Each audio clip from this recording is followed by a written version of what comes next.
Into Thin Air is a story about fast-moving disasters, one that unfolds over hours. Truth, Lies, and O-Rings is the opposite. It's a slow-moving catastrophe you can see coming from miles away. So in 1986, Alan MacDonald was an engineer for Mordican Thiokol, a contractor responsible for building the solid rocket boosters on the Space Shuttle Challenger. He and his team noticed something wasn't right.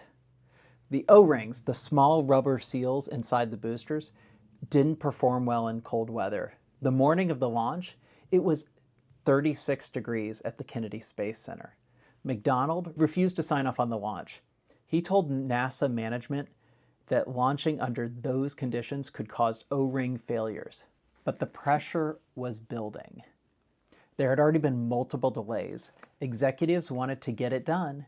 Their class is full of students watching because one of the astronauts, Kristen McAuliffe, was supposed to be the first teacher in space.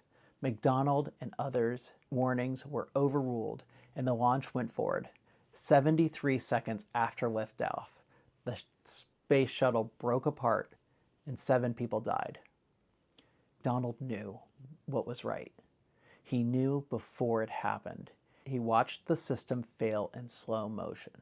Most people would have gone quiet after that, but he didn't. Dramatically, he spoke up in front of the congressional investigation and testified against his company and NASA leadership.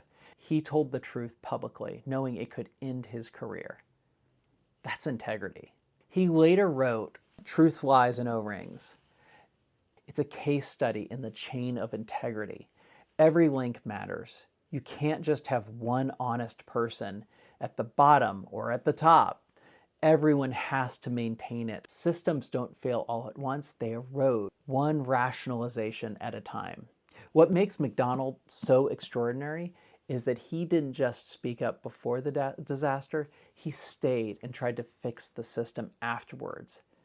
It's one thing to risk your job, it's another thing to walk back into the wreckage and try to rebuild trust in an organization that's lost its soul. And because of him, NASA's entire safety culture was rewritten. And that's what real leadership looks like. It's easy to say failure is not an option, but you have to actively think of how we prevent it.